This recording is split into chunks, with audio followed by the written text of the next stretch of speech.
In a time of endless media content, political a city in chaos cried out for heroes. Two men were chosen, a mighty force forged in the heat of hilarity. The crack, the banter, the lack of negative waves. Their podcast would change the world. And instead they got two absolute idiots, one whose crippling narcissism will inevitably lead to someone choking him to death, the other his obsession with Stone Cold Steve Austin ended in multiple restraining orders and a broken neck, not his own. No, this isn't the number one podcast in the country, yet. It's Jack and Sean on You Ain't Heard Nothing Yet!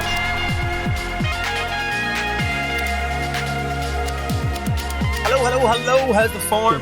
What is the crack and how are we getting on? What's happening? The lovely man sitting across the table from me, he's wearing a t-shirt with severed fingers. He is into taxidermy and he talked about making lampshades out of skin. It's the wild, the lovely Sean M. Hughes. The man opposite the table who's not into taxidermy but does his best to get a bit of stuffing done whenever he can Boing! is Jack Donnelly. Hello.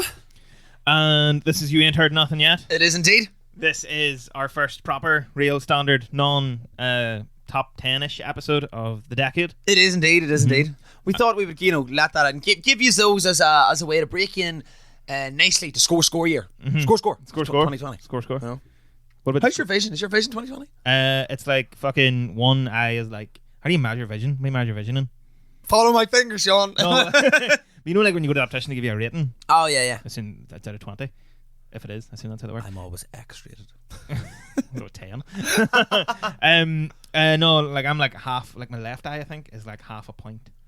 It doesn't make a difference, pretty much 20/20. Okay, I don't need play. glasses. Fair It's quite play. funny. We went for a free eye test a while ago and Free eye test? yeah, Just through saying work. that? Through work. Oh, seriously? Do free eye test through work. I really should have taken them off on that, shouldn't I? And basically I didn't need glasses is the short fucking punchline of that story. Happy days. It's not happy really. days. And you do, you Specky. I do, yeah. And my eyes, I just don't like seeing things in HD. Do you know what I mean? Don't like seeing things in HD. Yeah. Not, yeah. I don't like You not. don't like not seeing things in HD. Yeah. Okay. And when I take my glasses off, like, it's like, when I have my glasses on, I look at Sean, I'm like, oh God. Then Yeah. I come off, like, Oh, that's okay. There we go. There we go. Are your this is quality fucking podcast. Are your glasses strong prescription? No, they're very light. Very, very light. Very light. That's what I'm saying. So I can't see things in the distance. I need it for watching the TV or looking at the computer. But now I need them for like I can read a page without them. But now I need the glasses on, like, and I don't wear lenses because of that fateful time back in first year where I nearly lost 2 lenses in the back of my eye. That was funny. Fuck. Horrendous. Is this the only low prescription you've ever took? What's that? Is this the lowest prescription? Everything else is high prescription, high dosage. No comment. Moving swiftly on. But yes, this is the latest proper episode. We're going to talk to the excellent Joel Harkin later in the episode. We're going to chat about racism in Hollywood in terms of the recent award show and box office numbers and stuff like that. And You're a racist, no father. And maybe some Father Ted too. Who knows?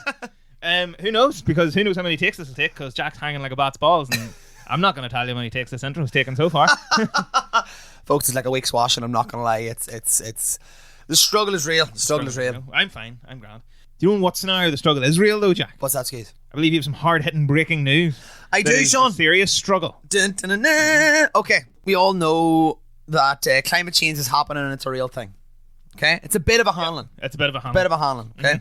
Unless you ask Danny Healy-Rae or Michael Healy-Rae, yeah. Destroy the world. Or who gives a fuck about the world? It's climate change. No, hang on, the best Kerry accent. You need a bit of more of a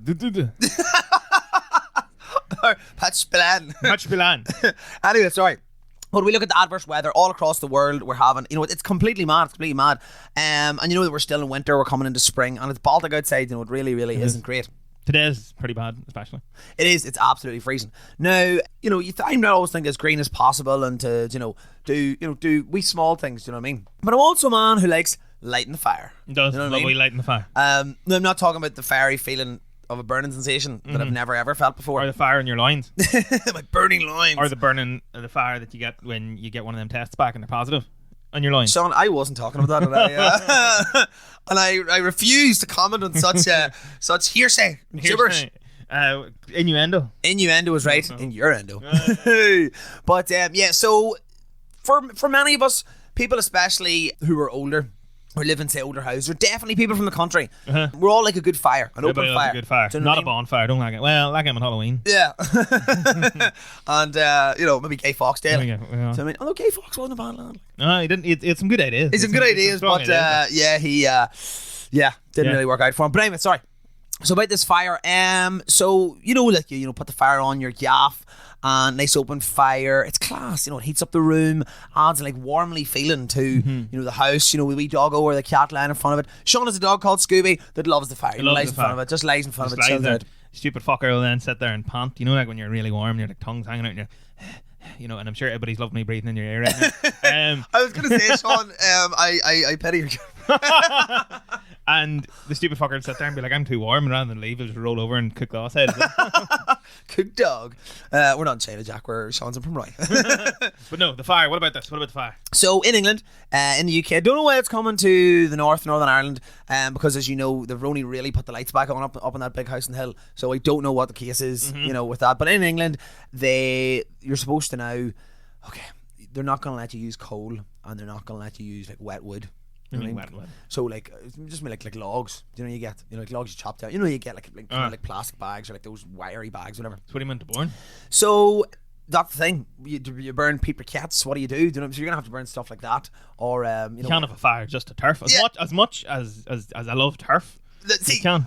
That's my thing, Sean. They're gonna start. They're gonna start banning turf now. What's the next bit? I can't have full fat milk in my tea. What? I can't wear my wellies to mass on a Sunday. Come on here, Sean. Jack, you sound like a Fianna Fáil voter. Or Fine Gael voter. They're the same. Yeah, it's the same thing, really. This is not on. I will not stand for it. How would you enforce it? I suppose we could just stop selling them. Aye. Stop selling them. Need to start stockpiling coal. Stockpiling coal right now, folks, because they're coming for you. So stockpile turf too. Well, you don't need to stockpile turf. You live in Derrylaughan, and it is turf. Yeah, it pretty much is. It's a bog. It's Jack just fucking sticks his hand in the ground and throws it in the fire. Ma's like, go out the back there and get a few sticks, Jack, will you? They don't even have to go out the back. He just does a hole dug in the living room floor. He sticks his hand down and throws it on. It is what it is, like. But yeah, it's not mad. That is mad. Do you know? And so will coal bad for the environment? Is wet wood versus dry wood bad for the environment? There's apparently whatever it puts, whatever smoke, there's an additional toxic that puts it, into the environment. Just because the wood's wet and fucks it up. Yeah. Well, I think the name's given, like it's given wet wood, but I assume that. Oh, it's not just wood that's green on it. No. Oh, right. Because usually wet wood will take harder like light and stuff. But fire it in does the business when the fire's already Or fire it in. Fire it. Or you do that thing where you fucking fire a bit of petrol on. Boom! There it goes. Is that where your eyebrows went a few years ago? But yeah, not the one at all. Like not the one. No. It's a dark day. And when's this 2022? They want to have it brought in by 2023, like fully. 2023. So fully moved away from like coal and such things as well. Not allowed to. It's a bit man in it. It's a bit man. 2023 will all be dead by then. Yeah, I was gonna say like World War III. The world's gonna heat up. You know what I mean? Although, can I point out just on that World War III note, what happened in World War III? Do you remember that was all the start of the year, all the rage? Oh, Trump was gonna attack the Rocket Man and such things. And Trump was going to Elton John the shit out of Iran. And then what the fuck happened? What the fuck went on? I don't genuinely know. I think rabble rousing and such things. The Koreans knew that he was fucking them about, like, and he wasn't going to actually blow anywhere up. Iran, that sort of shit. Yeah. But then I think. And now this fucking coronavirus is just the new rage. Oh, the plague! Like I just think that was actually Prince Charles that put that into the air. But he's like quoted as saying, like somewhere in the past, I'll go and find it. We're saying we need another plague or something, or a black death. Jesus. Wipe a few people out here. This isn't Prince Philip. Is he not the racist? No, he's the one that is incredibly fucking. He's the one that's touching the women, and No, that's what do you call him? That's the Andre. That's Andre. Jesus, they're all a shower of fucking bastards. It's not the paedophile, it's the other accusations, allegations. Yeah, allegations, pending, yes, of course, allegedly. Pending court. Talk to the FBI. But yeah, so but no, isn't it? It's like what do you call it? It's like Moses. Like Moses had is like part in the Red Sea. No, he put like. I know a fella had to do that once. What? Moses. Part in the Red Sea. Is that the carpet of the drapes? No, but it's like him when he released all them plagues on Egypt. Oh, Egypt. Oh, that was Herod's Egypt. Ah, but Moses did it. Yeah. So it's like Herod was the good guy in this thing. There was locusts. There was children killed. What I'm saying is we've had one of these every month so far. With World War III in January, and then coronavirus in February, and then I don't know what's in March. But imagine dying from a hangover. Dying from hangover. Well, that is March. The coronavirus. Should say all the jokes about. I'll put a bit of lime in it, Brian. Yeah, you've been dead on, Corona's bogging in you. No, I don't mind the corona. I don't like lime in it though. I just like an old bottle of Corona. Nice. See, I wouldn't buy Corona, but I drink it like a gimmo. You know, versus I think, Sean, if I give you fucking a dirty pint and a dirty shoe, you still no, because I take that. Well, I take that over a bottle of Coors Light any day. Well, that is, yeah. Coors Light. I think that's. I think I drink my own piss quicker than I drink a bottle of Coors I'd do all of those things over a pint of Tennant's any day. Oh, Jesus. And I do all of those things over a pint of Harp. Anyway. Whoa. Sean, lies. And that's from your own part of the world, too. Is it? Well, not from Royal. The only thing that people know are known for from Roy is, well, it's not making beer. Let's put it like that. So, anyway. So the world is ending is what we're saying. And yeah, you can't light a fire, the apocalypse, all that. And so to celebrate the apocalypse, I went output a few weeks ago, Jack. You did, Sean? Yeah. I got segue. It was well done. Because obviously that was the last attempt you thought you were going to be able to see some of these really great acts. That Northern Ireland, the North, has to offer. And Ireland, in the South, too. Oh, okay. Yeah. It's all multicultural. Yeah, fuck. It's about everything. So it was an output in Belfast, which is they have a conference for like musicians and shit in the city every year, and it's all about how to get your music played and how to get out there and how to like make a business out of this sort of thing. Come on our podcast. Yeah, we'll interview. Woo! Anybody we will interview literally anybody that has a talent. Because we have none. Can you juggle? I can. But can you hold a microwave on your nose for 10 seconds? A microwave? You like imagine balancing the tip of a microwave on your nose. Can anyone do that? See, he was in Alway, held a plank for like fucking 9 hours, and he's like 65. He's had a world record. He's held himself in the plank. Holy no, fuck. He held a stick of wood for 9 hours and got a world record for it. Holy shit. Yeah. 9 hours, 65. You know, there's labourers all over the country, Sean, doing that daily. No, I was going to say that's not a world record. What do you think? I got arms like this for fucking carrying planks of wood and trestles all over the place? But yeah, it was an output, and in the evening they had a free showcase, a pile of free gigs around. Of course. Sean says it's free. I'm there. Brought a hip blast too. Didn't enough buy a pint. But yeah, well, you've quit the tabletopping. Quit's a strong word. Does anybody ever really? We're all there at some stage. But no, we saw a lot of cool gigs. Who have note, Sean? Who have note. We saw Dark Tropics very briefly. They were very good. We saw Alkin. Some girls from down south. Well, 2 ladies and a guy from down south. Saw them the Duke of York in the upstairs, which I've never been upstairs. There are other bars in the Cathedral Quarter available. There are. I'm going to talk about some of them. And they were very good, kind of like alternative electro pop stuff. Okay. Alkin. They have a new single out called Win Win, I think, and they have another song called So DIY. it's win-win. It's win-win. Win-win. So? And they have another song called DIY. It's very good. Check them out. Alkin. We'll try and put it on Facebook. I saw Careerist in the Ulster Sports Club, formerly Hot Cops. Wait there, you seen the 108 MLAs in careers to MLAs, careers politicians? Like Careerist politics. Bit of a shit joke. Yeah, it was fucking horrendous. The Careerist, formerly Hot Cops in the Ulster Sports Club. Looking for your hot stuff. But yeah, they were pretty good. Ulster Sports Club, there are other bars available in Coolgrove. So outside of YP, there's kind of hip hop act downstairs in the sports club. Say the hip hop, hip it, This is the whitest podcast I've ever heard. And very briefly saw Connor Scott, but the room was full upstairs. And saw Junk Drawer, Northern Ireland Music Award winning Junk Drawer. That's often well done, lads. Again, woo! In Bullet, they were very good. And as they always do, they're a good band. they're very, very good. And saw Joel Harkin, who we're going to be chatting to later on. We will indeed. Young Joel. His ambient sort of folk stuff. He was in his fantastic hair. His pink hair. His bright pink hair. It's class. But like I cut out no stage lights on. Just load us on. Just glow up in the dark. Yeah. Legend. But he was really good. He was in the OES Centre. And yeah, it was just a great night. I seen a crowd a week ago actually down in Dublin. So I live in Dublin. Obviously Sean lives in Belfast.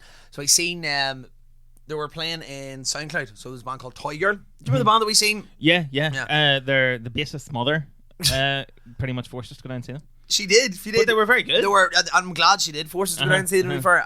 She made promises though, and those promises weren't kept. Yeah, those promises weren't kept. And I didn't actually, when I was chatting to them after the gig. You didn't. Please don't tell me mention those promises. No, I didn't actually. Funny enough, but what I did say, I did ask her how his mom was keeping. Do you know what I mean? And says doing okay. Doing okay. Did they know who you were, or did you explain who you were? They did know who I was. Yeah. Before you said, or? Oh no, completely before I said. Well, one of them did. I don't think the rest of them had a fucking clue. Which one? The tall one.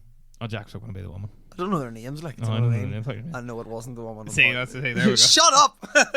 But yeah, they were really, really very good. They were playing in Soundhouse. They were supporting. There was a support act for another band, which I would say they're a wee bit called Modern Love. Modern Love, all one word with a full stop at the end. Go and look them up as well. So go and look Toy Girl. They only have one song. I think they have another one already. It's called Moonlight, I think, or something.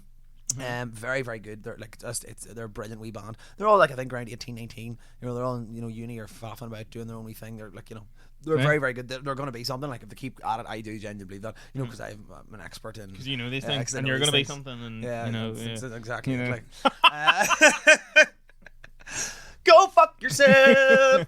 And then of course, Modern Love, where like they're like a wee bit sound like the 1975. Very, very, very good. Your man looks like your dude Healy out of the fucking 1975. He pretty much modelled the band on the 1975. They're good though. They are very good. Okay. So recommend them as well. Go and look them up. I know that Matt Healy's any connection to the Healy Rays? You know what?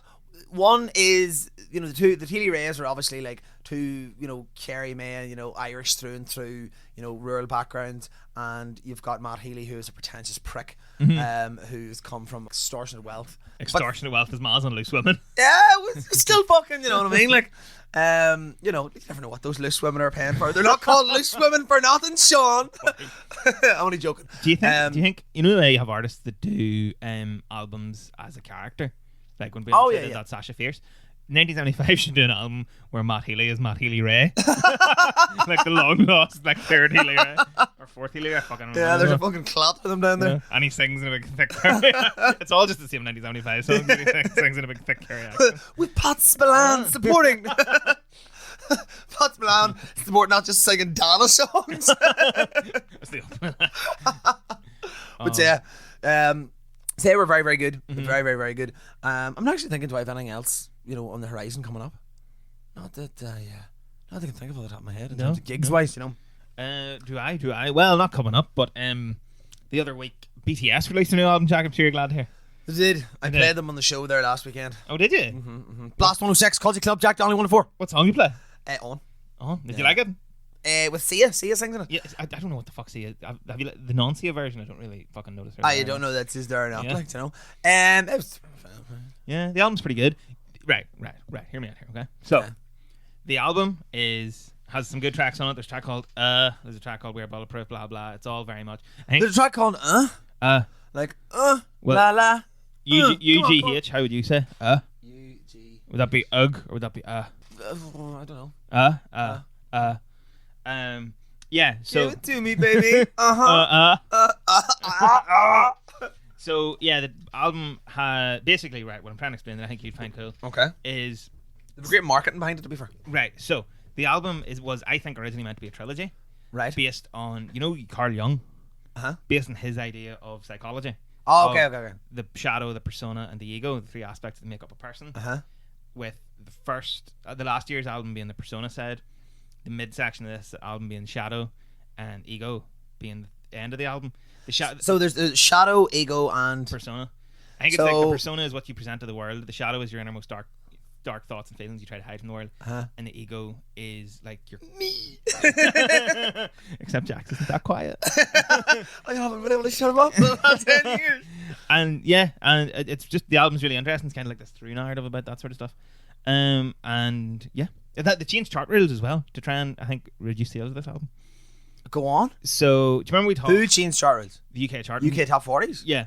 Right. So it used to be. So what they do is you get a pile of photos of the group and stuff, right? Right. But you don't know who you've got until you open it, right? So some super fans will buy a pile of them. Oh, okay. Right. To get the ones they want and all and get more and blah blah. But then they've changed the UK chart rules. I was reading an article about this the other day that you can't. Thanks for saying that on me, Sean. Oh no, but you can't have it where if you don't know what you're going to get when you open it, then they either have to all be the same across the board, or you have to be able to buy them externally. So rather than buy them, if you get what I'm saying, buy them externally. So the last album last year, if you bought it, you might get fucking a Jack Donnelly card or a Sean Hughes card. Yeah. You didn't know who you're going to get, but now you just get all the same card, a picture of all of them. Because you can't have that lucky dip aspect of it in the new rules starting at the start of the year, which I think ties into there was another. What do you think of that? It's shitty and it's not shitty, and that like we talked briefly last year on a podcast about a group Super M when we talked about K-pop that did a pile of different versions of. Go back and listen to that, folks. You can on iTunes, Spotify, and Podbean. And they released different versions of the same album to tie in with each different member. Yeah, and you were telling me about that in the cards and they got sent to fans. And stuff, all that sort of shit. So I think that stuff's shitty, and that you're selling the same album and trying to encourage people to buy it more than once just to pump your sales up. Yeah. So it's good in that sense, but it's bad in that it based on the way it is, it targets certain genres over others. Oh, okay. And sure, I think other Western artists have started doing that too. So it'd be interesting to see if they keep trying to. But Jack, people are still stupid enough to buy them. Mm-hmm. Well, then you want to. No. But the album I'm talking about, like, over for and to over get each fucking card. Yeah. It's mental. Jesus, come on here. But and then you see shops tying into it. 'Cause when I was coming here to record today, I was walking past TTMP and they have a big display in the window, and say it's 20 quid or whatever it is for the album. Yeah. They're doing there's 4 versions of it you can get, right? And they're doing buy all 4 versions for 70 quid rather than 80 or whatever it would be. Like, they're doing deals and all, so everybody's playing into it. But as charting, it won't work out as well. But then as we talked about in the OK Pop episode, But then that surely is fair then. Oh, it's fair in the sense that it's a fairer reflection of the sales. But I think it's unfair in that it targets certain genres over others. Aye. But it levels playing field more as a overall levels playing field more than anything else. Well, if we think about it, right, well, you can get like deluxe editions and so we're going to come on, folks, very, very soon and chat about Hollywood and racism and sexism and such things. But just on this, that you would get albums come out like deluxe or extra, outtakes and such things and all the rest. But when you're trying to think about it, what other group, we're going to say that they're group, have done what they have done in terms of marketing each individual as, because if they're playing this, we're each all our individual characters and we're all so different and individual, but we come together and support and love and fuck off. But yeah, so they come together and all this sort of thing, and it just I haven't of another band who's done that, who's done what they done, who's used that marketing tactic in terms of that Lucky Dip sort of Batman monster thing. I think it's a big thing in K-pop groups. But Western artists, I don't really know. I feel like Justin Bieber did something similar. Actually, tying into that, sorry, did you see his desperate sort of campaign to get his thing to #1?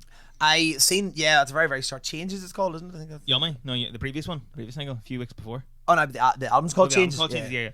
But he was like fucking... He's an awful fucking moustache, thank God he shaved that off. Off. But he was like on Instagram and all, being like, oh, please buy my album on Spotify, buy it on iTunes, telling people to buy it over and over again to like get it to #1. Okay.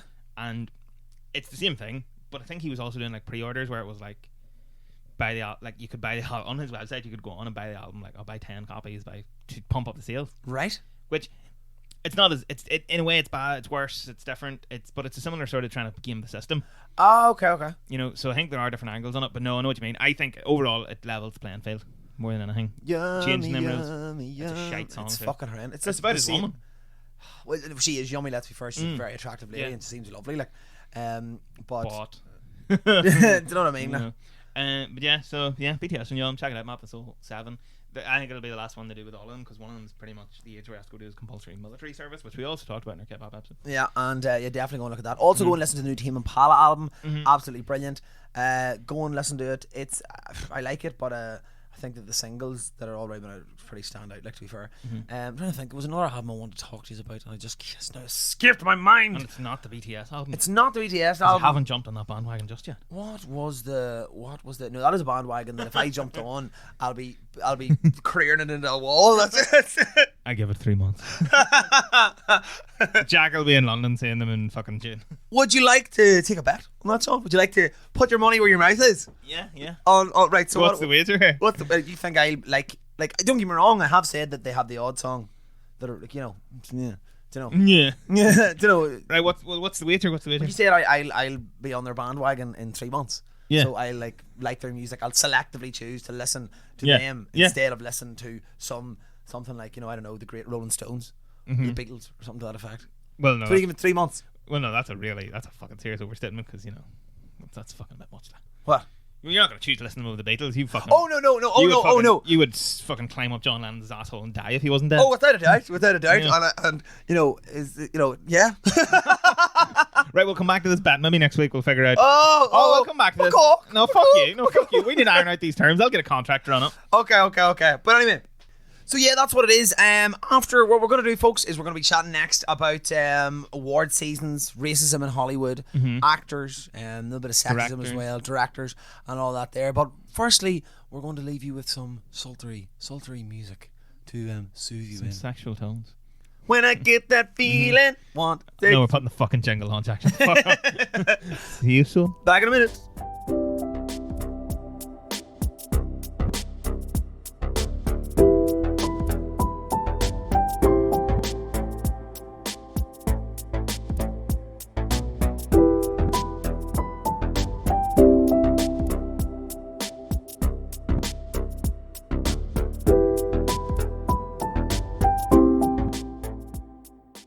back in the room once again. We never left. We never left at all. We're here all the time. Here all the time. We're literally locked in. This, like, to be fair, actually, it's a digression before we get into our topic. Is this studio fucking haunted there? What's going on? Yeah, I'm not gonna lie. Like, it was making some serious noises. There was lights going on and off. The lights are still going on and off. That one did it like 5 minutes ago. Yeah, Again, this really works in an audio podcast. Yeah, very much so. There's been weird noises. There's a weird smell in here, though. I thought that was Sean earlier. We did have a boojum before we came in, to be fair. We did. And I literally have a food baby here in front of me. I'll actually open my belt. You know, It's I'm seeing a lot more than I need to see here, folks. it's not pretty. I'm not gonna lie. I'm not. I'll spare you a description, but It's like Ben Stiller's character at the end of Dodgeball. oh, it's worse than that. There's a fucking chucking nerds. But yeah, on a more serious note, we're gonna do a little bit of a deep dive. Wouldn't say an expose because we're probably not bringing any fucking new ideas to the table. No. But, We're just sort of highlighting really what's already in there, like, to be fair. so yeah, we're gonna talk about something that ties in with recent events, especially around films at the box office, but more specifically the award season, which wrapped up not that long ago. The Oscars, the Golden Globes, etc. And we're going to talk about this idea of like systematic, sort of ingrained racism and sexism in the film industry. Now, we'll take it, folks, that we're not going to be like this, within whatever we have here, half an hour to talk about this. We're not going to be able to, solve the world's problems. Like. We're also two white men talking about racism and sexism. Yeah. So, but Jack, I think we've got a special correspondent in to talk about these things today. Is that correct? Yes, he or she is sitting beside me. Would you like to introduce yourself? No, it's just me and Sean. No, it's just us. It's just us. It's just us, folks. It is. Although I've done it wasn't purposeful drag before, but it wasn't purposeful drag. it was when I dressed up as like a woman. How is it not purposeful? Because it was. I didn't do a drag show. Or, oh, right. I thought you meant you like fucking fell into a dress. No, I just do that on a normal, normal Wednesday, Thursday evening. Do you know what I mean? Trip into a dress. Is this the time that the dress wouldn't fit and you were pinned to the floor to get the bag? Do you remember that? Do you remember that? There was like a fucking... Me and Sean's relationship started very straight.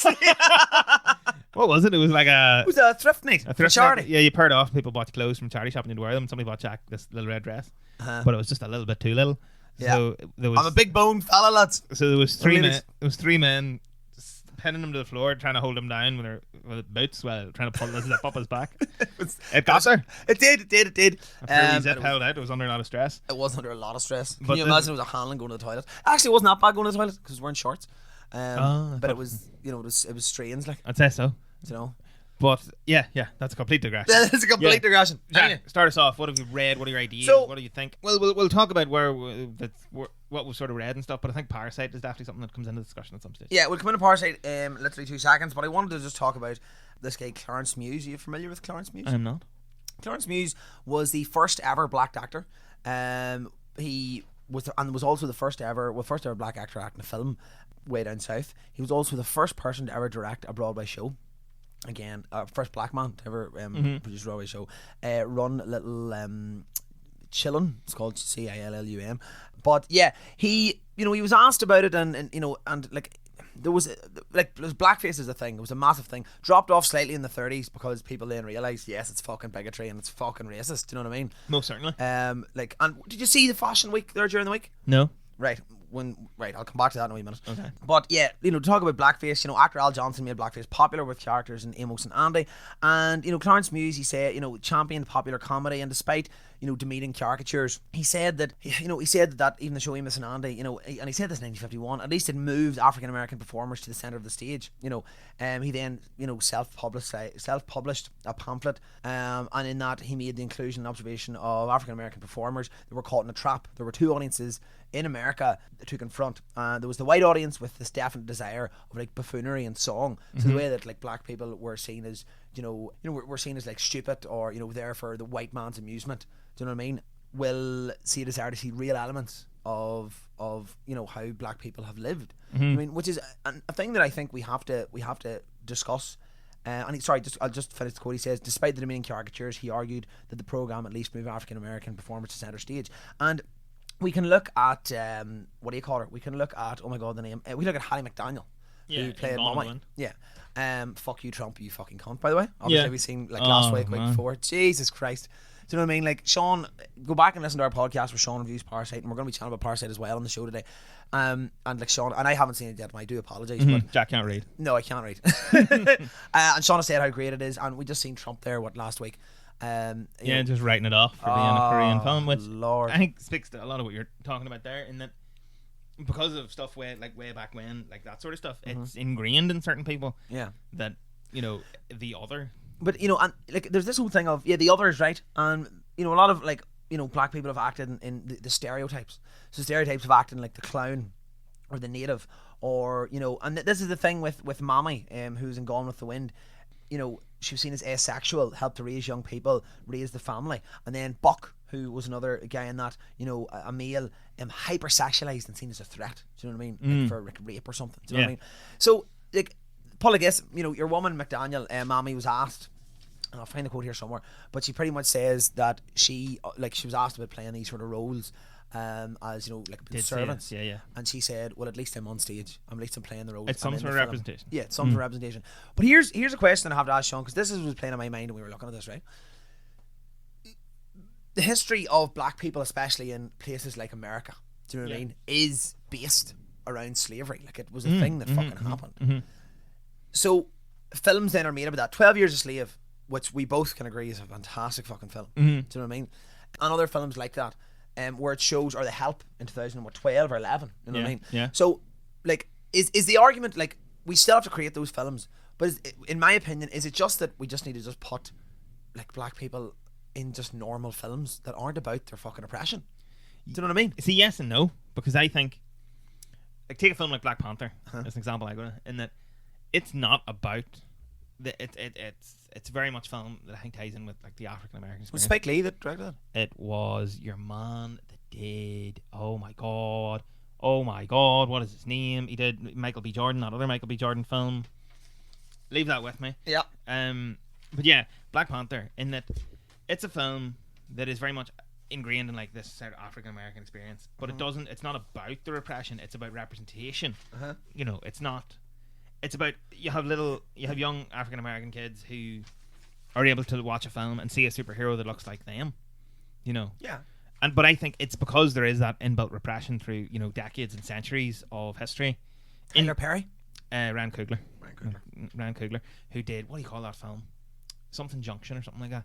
That Michael B. Jordan was in, was very good, but he did Creed as well. Ryan Coogler. Oh yeah, that's what he did as well. But he.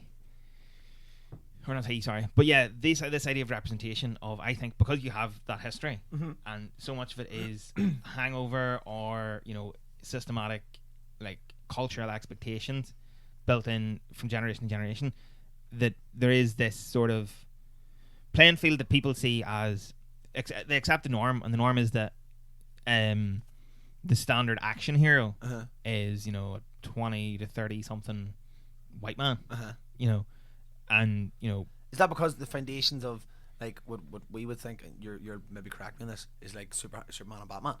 Yeah. But even outside of superhero realm, if you look at like, and I suppose it ties into a sexist argument too. People always give off about female. People see it as affirmative action, right? But affirmative action isn't like it's not that you shouldn't get the job. But this is the way I was thinking of it. People give off about affirmative action in roles and in jobs in real life, but also in like the film and TV, that you're only given this because you feel you have to, because it's being woke and stuff. Oh, okay. But if, for talk's sake, America, I don't know what the percentages are, but for talk's sake of America, say 45% of the population's black, right? Then surely 45% of the characters that you see on TV in these roles should be same way as like women represented in the workplace. Yeah. Do you know what I mean? There's like half or more than our population are women, and yeah, yet men still control fucking the world. Yeah, and then people will go back at the same time and say, well, no, 45% of military aren't, X race or X gender. I say, yeah, but they're not that because of these systematic ingrained beliefs that people have, and it's like a snake eating its own tail, because we have these expectations. The real world isn't like that. Therefore, the films aren't reflective of the real world. Therefore, people say it's woke affirmative action. Therefore, people get back to annoyed about how it's not lined up with the real world. There is The Economist have an article in 2016, and they were gonna make me try and pay like nearly 20 quid a month just to read this one fucking article. So I didn't read the article, but I did. I did get chunks out of it, or chunks that I had found quoted in other fucking articles. The Economist had a look at the issue of race in the 21st century and found the factors that can, around actors. The number of black actors winning Oscars in this century has been pretty much in line with the size of America's overall black population. But this does not mean This that. century. Yeah. But this does not mean that Hollywood has no problems with prejudice, as the data will show. It clearly does. Do you know what I mean? So I would go seek that out if you really, really want to go and read that. I was, what do you call it? I just wasn't willing to pay the $20. No, that's fair. To be really honest. But then we have to also look at underrepresentations in other ethnicities that aren't, like, we look at Parasite, who's done so well. Do you know what I mean? And it's done so well because it's a good fucking film. It's fantastic. It's my favourite film like ever at the minute. But it's there's underrepresentation in people of all fucking ethnicities. Do you know what I mean? No. Oh, 100%. In that Korean cinema for a long time has been one of the most interesting, like, avenues of foreign film. And there's been some very good Spanish films in recent years. But Korean, even go back to like late 90s, early 2000s, Korean films have been this avenue for like stories that wouldn't be told in Western cinema, or if they are told, they're told as remakes. Old Boy being a very good example. Okay. Of a film that was remade in the West and wasn't as good. But like Memories of Murder, Old Boy, Dal M, not what do you call it? There's another one called 3 Cheers for Lady Revenge or something like that. There's a lot of very good Korean. Typically, they're all very gritty dramas, but there's also some very good K-drama style films, romance and all. And they're, I think, because of where they're from, they're locked down on something. This actually, it was something I came across when I was reading for this episode. Do you remember we did? It was more an idea that they made the comparison with. Do you remember when we studied legal theory? They talked Loved legal theory. They talked about the. Can't remember what the name it was, but it's something I mentioned earlier. Smoking Explorers. That's Splunking Explorers, thank God. That is a problem question that surrounds the morality of eating your fellow miners if trapped in a cave. So look that one up online and send your answers in. I promise if we are ever stuck anywhere, you would immediately batter me. It'll be quick. It'll be quick and painless. Do you know what I mean? I'll come at you from behind. And then you kill me. Oh, Jesus Christ. But yeah, so yeah, the Korean films have been underrepresented and looked down on for a long time. And then there's this idea that we talked about in legal theory of like the other, like nearly colonial theory sort of stuff. Yeah. Where because someone isn't like you or isn't from your background, you see them as different. And I think that's ingrained in the system across the board. Because I think if you because there was rumours, I was very surprised Parasite won. I thought it would win Best Foreign Film. I thought it might have won Best the Screenplay Award it won. But I didn't think it would win Best Director. Definitely didn't think it would win Best Picture. Yeah. Because the rumours beforehand was that a pile of the voters in the Academy hadn't watched it because of the subtitles. Jeez. Me and you have talked about this off air, and we talked about this in Parasite as well. Like, that's just lazy. It's fucking ignorance. Do you know what I mean? And yeah, it's like, and I mean, it's as the director Bong Joon-ho said at his Golden Globe speech, there's a world of stories out there for anyone who can get over that 1-inch wall of the subtitles. But I think it's because we have these ingrained, and I'm sure everybody's guilty of it to varying extents. We have this idea of the other, and they're not like us; they're different. It's separate. It's like even in the category name, it's the best. It's not. Yeah. It's best foreign film. Yeah. It's like that's a whole other thing. Yeah. It's like their films are never going to be in the same league as our films. Which is, you know what I mean? I think it's I think it's nearly more significant that it's won. It's very significant that a Korean film or a foreign film has won Best Picture. But I think it's even more significant that it won Best Foreign Film and Best Film because it's like nearly showing that there is no difference. And there shouldn't be. Breaking down this sort of glass ceiling, glass wall, whatever you want to call it. Okay. I've got another question for you with regards to how black actors are portrayed in films, right? So I was thinking about this as well, and I was thinking like, when have we seen... I was thinking recently, when have I seen a film with, lead black actors that doesn't revolve around music, sport, or inspirational leaders? Then I went to Eddie Murphy, My Name is Dolomite. Okay? Netflix. Very recent. Haven't seen it. Or if you haven't seen it, I'm talking to listeners or yourself, get onto it. It's hilarious. And Eddie Murphy, I'm a fan of Eddie Murphy and he's brilliant. Love to stand up. Stand up maybe question at times some of the things he said, but that's besides the point. That's another episode. That's another episode in that. Different times and all that. But still not an excuse, but nevertheless, we're not here to talk about that. My Name is Dolomite is a brilliant film. It's an absolutely brilliant film. Never good looking. Do you know what I mean? So my question then is, because this came up in the reading here and I have it in front of me. More often than not, these are about exceptional figures like Mandela, for example, like Creed. Do you know what I mean? These are people who, like 12 years, they're either movies about, for example, being a slave or, bad shit happening, or they're movies about, overcoming in massive struggle and strife to get to where they're at. Do you know what I mean? So, are we making excuses for ourselves to say that we just can't, cast more black actors in normal in our quotes roles? Yeah. But I think everything that we're talking about today is in the same. It's all flowing downstream. Yeah. It's all interlinked. Because as you say, the majority of those films focus on those issues, and I think there has been this very good article. Can't remember who it was by. About that I read a few years ago. It was around the time Get Out came out, and it was talking about how there's very few horror films with primarily African American cast. Okay, This was around the time Get Out was coming out. Excuse me. And then this led to this, like there was like a response article talking about how pretty much what you're saying about how so much of the African American experience, because obviously because Hollywood is where most of our films come from, most of them are based on. If you have films about black characters, it's the American, the American experience, the American culture, and so much of that is tied up in, as you say, the struggle, the racism, and up until the 60s, all those sort of things. And while those are important stories that need to be told, they shouldn't be the only stories that are told. No. With those actors or those characters. Like Get Out is. Have you seen Get Out? I haven't seen Get Out. Phenomenal. Us is phenomenal. Jordan Peele is phenomenal. But can I ask a question? Right? Do you not think that it would be like a lot, like what movie houses and producers and people who commission movies and pump money into it say that like 4 out of 10 films. I want to get to the exact quote here, and this is from where are we at here now? Come on, Jack. This is from the Association of Motion Picture and Television Producers. Only 4 out of 10 films turn a profit, according to them. Yeah. But these pictures with nearly all black casts come out more, that come along more infrequently, tend to stand out more when they fail. Okay, so when you release such films, but then when you release films like 12 Years a Slave, what else? Let me see. Lou Daniels The Butler, Best Man Holiday, Mandela Long Walk to Freedom, they're seeing a 13% rise in more African American black people attending movies.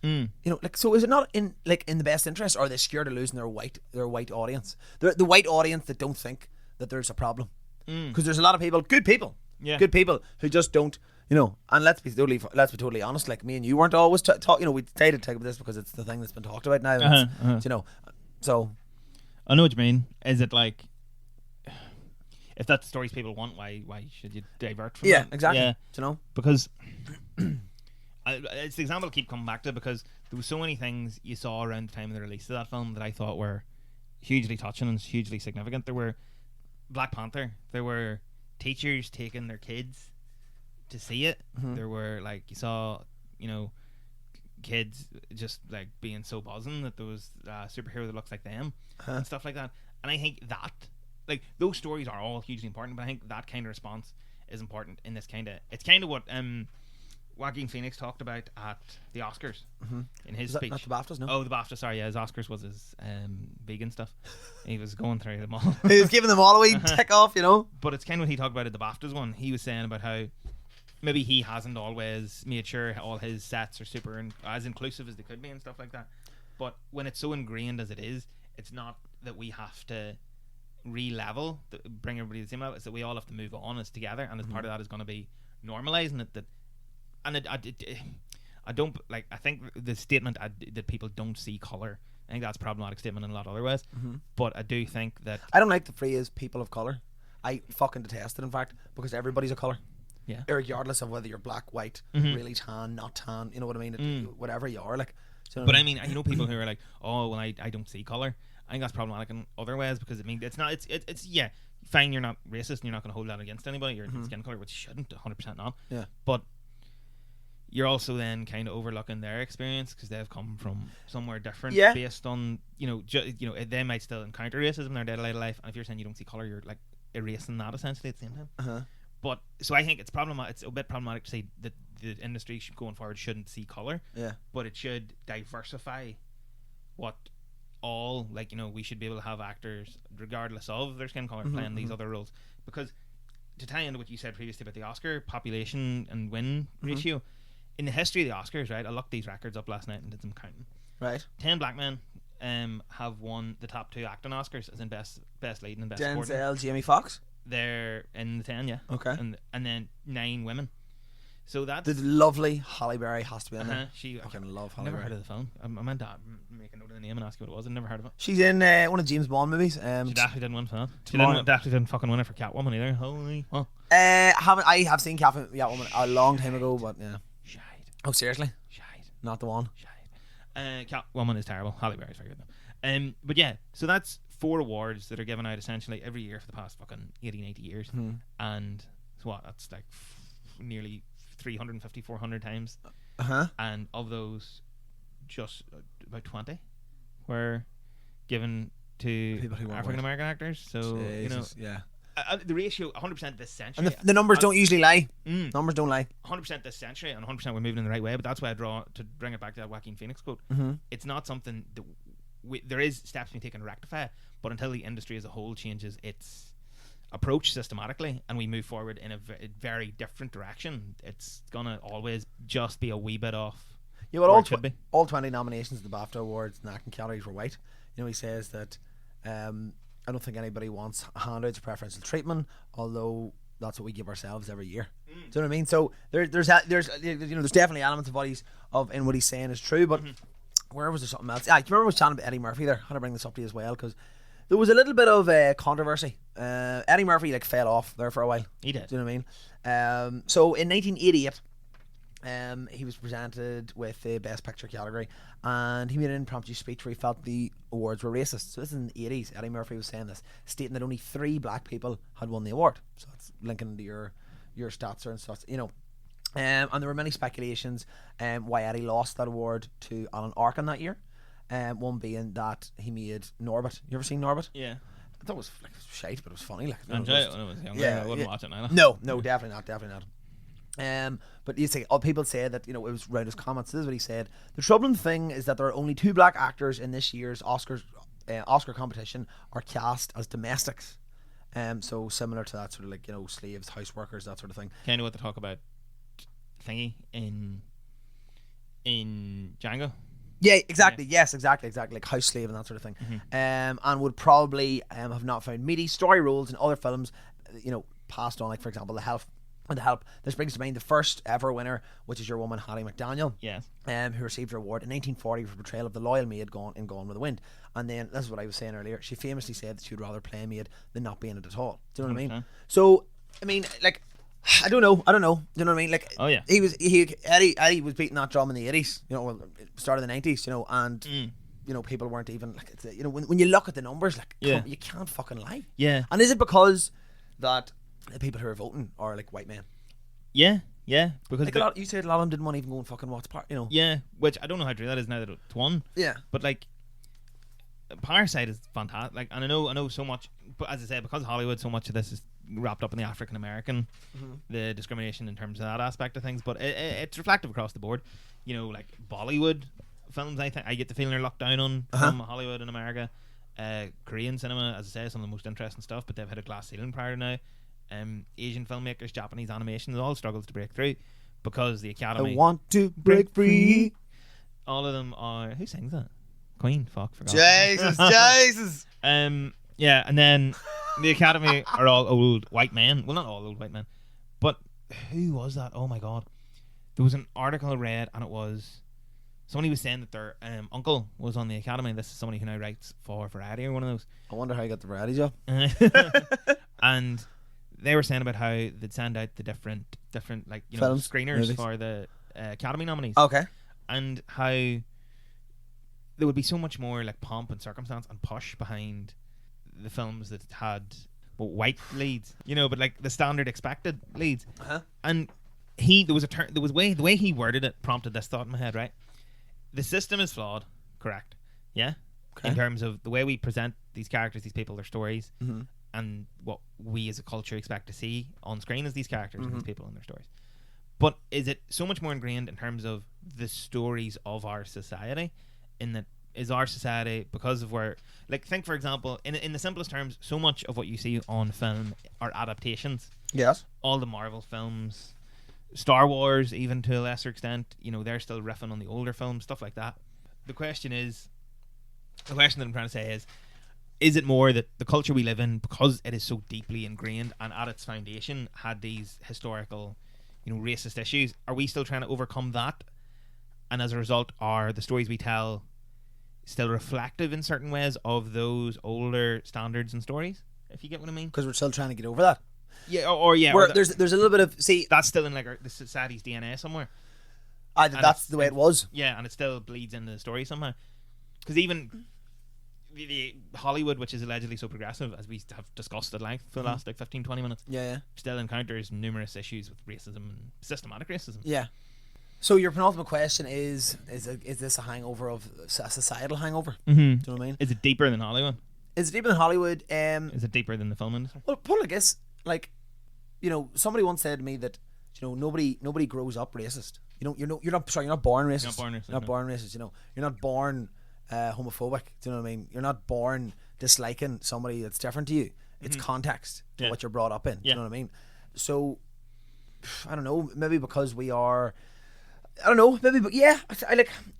To me, like when I was growing up, there was never I would never have second guessed there being, you know, who was, you know, being on screen, whether it be a black person or a white person or somebody that's Chinese or Asian descent or whatever it is. Do you know? Yeah. But they weren't always there because of, again, a societal thing. Do you know what I mean? So I don't know. But then at the same time, you wouldn't have second guessed it, but because everyone, well, not everyone, the vast majority we would have seen on screen would have been white, like us. Yeah. So if you're a little, you know, if you're a little boy from China or a little African American kid, you don't see, up until recently, you don't see prominent Western big blockbuster Hollywood stars that look like you, representing you in your films. You know, so I'm trying to think. Many Irish people have won. Yeah. Darby O'Gill is racist. Darby O'Gill. But no, I think it's not something you can fix with a few handouts or a few of these affirmative action things we've talked about. And like, I don't mean it the way, when I say affirmative action, you can refer to my other comments. I don't mean it the way it sounds. No. But it's there. It's in the foundations of an industry that's built on these sort of problematic ideas, and those ideas aren't, I would say, largely aren't still there in a vindictive way. They're just like an expected way, and it's overcoming that. And I think that's what Joaquin Phoenix was touching on. I disagree with some of his vegan stuff because I like an Burglar, but I agree with his BAFTA speech. Yeah. You know, on the other side, also it's definitely to point out like that this has been like not an awkward conversation between us, but there's been uncomfortable time where we both spoke and I can sense in the room between us that we're sort of like, you know, because it's an uncomfortable thing and there's a shame to recognise that, you know, for anybody that's listening, you know, to have a think about it. I'm not being preachy, like I'm just saying that, you know, think about it, like, because, you know, yeah, like, you know, I always like to think there's another side to every story, right? So people who would say no, like, you know, acting isn't racist and all this, or that it isn't really. You know, in the 2000s, Denzel Washington, Forrest Whitaker, Jamie Foxx, Halle Berry, all won Oscars. You know, 12 Years a Slave was a brilliant one. We've got Precious, Spike Lee has, you know, but it's you know, people would say, well, no, there are black people represented thing. What I say to people is, it's too easy to just cherry pick and hand pick out a few people to say, oh, this covers us for that. It shouldn't be about covering anything. There should just be good fucking films. Do you know what I mean? And you can still make films about people's struggles and strifes. Do you know what I mean? Like, you can still, like even you know, in an Irish context, who are presented a lot of times as, you know, drunk and stupid and what, always want to fight, you know. And Jack doesn't help that representation. I don't think either of us fucking. But, you know, like, so I can understand that stereotypes do need to be shown at times, because within stereotypes, some stereotypes, there can be an element of truth. Do you know what I mean? But, you know, I don't, if anybody comes at me and says that, oh, because, you know, these are people who are black and they've got awards. No, it's not about, you can't just individualise, say, oh, just because he or she got that, well, then it's all okay now. Do you know what I mean? Yeah. And yeah, 100%. And that's what I'm saying. I think we're pretty agreed. Yeah. It's something that needs a fundamental change that I think will take a long time to turn around. And if anything, the fact that people make those kind of statements, that it's like, oh, well, we'll have a superhero film with a X race star, we have a Star Wars film, or X person from X race has won this Oscar, this BAFTA, this Golden Globe. I think that speaks to that there were problems and they are being overcome. because it's slowly. yeah, because it's like, well, these are the first. It could be seen as one of the first few waves of this sort of stuff coming through. So right. So here's a question for you, right? Do you know, like positive discrimination, right? Uh-huh. So what they try to do with the cops and the PSNI in the north here, Uh-huh. right? So is there any? Can you think off the top of your head? Because I was trying to think about this. Like I was like, how do you like fight? How do you like try and change things? Do you know what I mean? In a constructive way, without how do you have do you know what I mean? How what's the solution to try and just be more fucking do you put more money into foreign film? Do you do you just hope that people have being good humans and stopping assholes and start casting more people of different to represent different things and open your eyes? And I always tell people who live in small towns or villages and they never leave it. Do you know what I mean? And you go back and they ask you about, and I'm not talking about where we're from. I'm just saying that when you go back and you talk about something that they have no interest in, they look at you have two heads on you. Yeah. The people, and I'm just like, no, open your bloody eyes. Do you know what I mean? Yeah. So what do you think? Is there any way to help the problem? We've talked about the problem. How do we find how do we get this? What's the solution? I think it needs to be just as I can. We're pretty much preaching Joaquin Phoenix here. Oh. But it's kind of what he talked about. It's this across the board. Everybody just needs to be better, I think. But it can't be in such a way, as you said, what do you call it? Positive discrimination. It can't be just for the sake of it. Yeah. It has to be with purpose. There was a lot of shit in recent years about adaptations of anime coming through, live action Hollywood adaptations, and non-Asian actors being cast in the lead roles. They did a Ghost in the Shell film, and Scarlett Johansson, do you remember, played? And then there was that other. It's a similar discussion to a lot of the points we've touched on, but obviously it's also very different. She, I think, was cast. I don't know if they made that film. They didn't. Cast it, or did they not make it the transgender one? Oh no, I wasn't talking about that now. I was going to talk about something else. Yeah. That's something. We look at the backlash that Dallas Buyers Club got when it cast your man Jared Leto. Yeah. And I'm not gonna lie, He was still very good. it was fucking brilliant. But should that role have went to someone? But that's where I'm conflicted, and maybe I'm wrong. But that is a story. That's maybe a conversation for another day. It's a similar complex discussion. There's a lot of ins, a lot of outs. There is, and like I said, it's a complicated conversation. So as a whole, what have we determined today? Well, the system is flawed. It is. It's going to take a lot of work to fix it. It's flawed. It's flawed in a lot of ways. We've touched on a lot of other ways that beyond even race, gender, sexual discrimination, sexual discrimination over sexual orientation. There's a whole other discussion to be had about women in the film industry. There's another, we've done this on sort of race, but there's another completely full conversation that we will probably have in the future. Yeah. Especially now with all the Weinstein stuff coming to a real fore at the moment because the court case is ongoing. And the folks giving off about no female nominees for best director, even though there was a few that should have been. Anne Hathaway in her dress and all that crack. Just on the dress looked pretty cool actually. Did you see what Gloria, what do you call her, the solicitor for, or the lawyer in America for Epstein's mates things? No. She got a bus, an American bus, and put a massive sign on the side of it and drove it outside Buckingham Palace. She didn't drive it, she got somebody to do it. What did it say? And was pretty much like, have you seen this man? The FBI want him for questioning. Oh boy. Yeah. It was cool. I was fucking right out there. Well done, We loving Isle. We saw the Brexit bus, all loving Isle bus. Oh, what's that about? All loving Isle buses, right? But yeah, it's been pretty heavy. Yeah, that was. Yeah, it's been definitely. But I think it's been interesting. Apologies if we talked in circles at any points, but as we say, all these ideas I think around this sort of issue are systematic and interlinked and interlocked, and they're all flowing the same way. And as I said earlier, it's understanding that it's difficult to talk about because we recognise ourselves that we're white men. Yeah, you're pretty fucking pale, to be honest. I'm milk pale. I'm Milky Bar kid, yeah, Milky Bar. No, it's the Frosties kid one, then allegedly. Yeah, we're looking at that. We're not talking about that. This has been we're gonna get heavy again. Yeah. But yeah. So we'll try and He's not heavy. He's my brother. But yeah, so the system is flawed. We're all need to do better. Hopefully we'll come back to some similar topics and related to this at another stage. Yeah. But go and pour yourself a cup of tea. Take a wee breather. We'll be back in a minute or two. I'm going to chat to the fantastic Joel Harkin about his life and times in music. So we'll see you in a bit.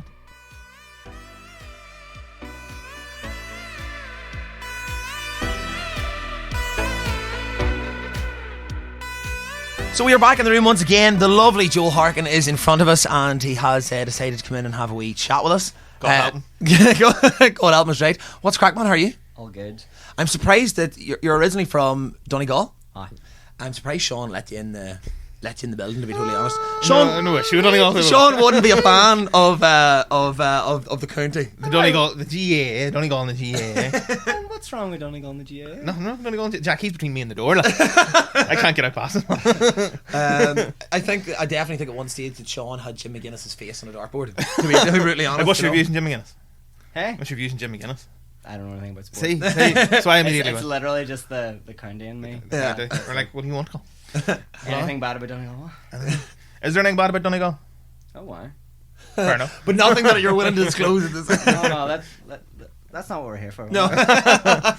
Donegal's great. It can improve. I can't Could approve. improve. Like, anyway. That's all I'll say. Yeah. Suppose we'll start. Who are you, Joel? Who am I? Who are you? Tell the folks about yourself, about your music. Oh God, I'm 25, non-smoker. I'm It's not a dating app here. We're not trying to pull you like. Don't know. See where the interview goes. Like. all right, boys.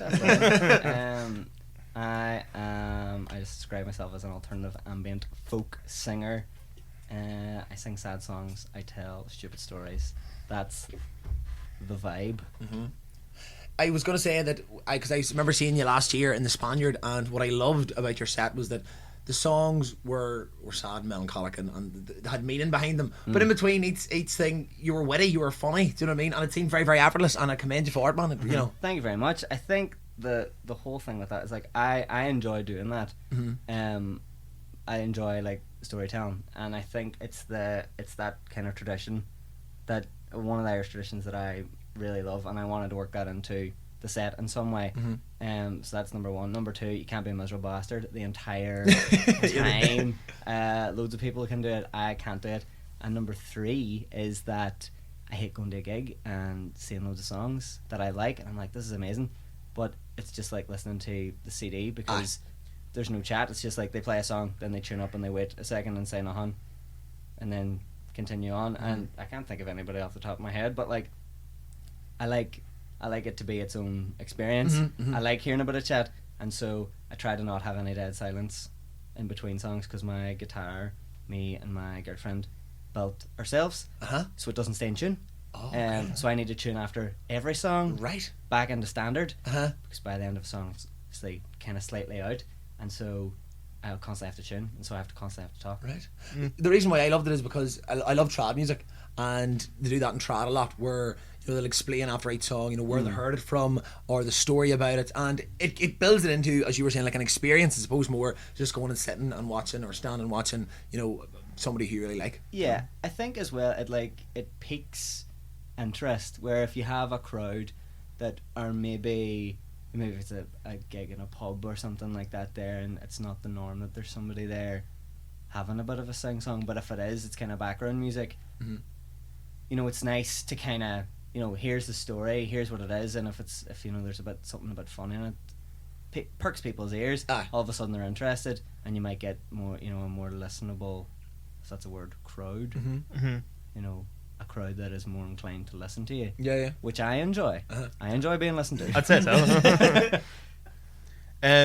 It is cool. It is on paper. Did you think it would be at odds with the music, and that people would be like, this lad's trying to be funny, and then he's singing really sad songs and stuff, or Which were funny, by the way. yeah. Oh, we're not saying. Oh, I agree. No, I don't know. It was weird because the whole kind of performance style that I am a part of came from when I was studying at Queen's, and I was studying music performance.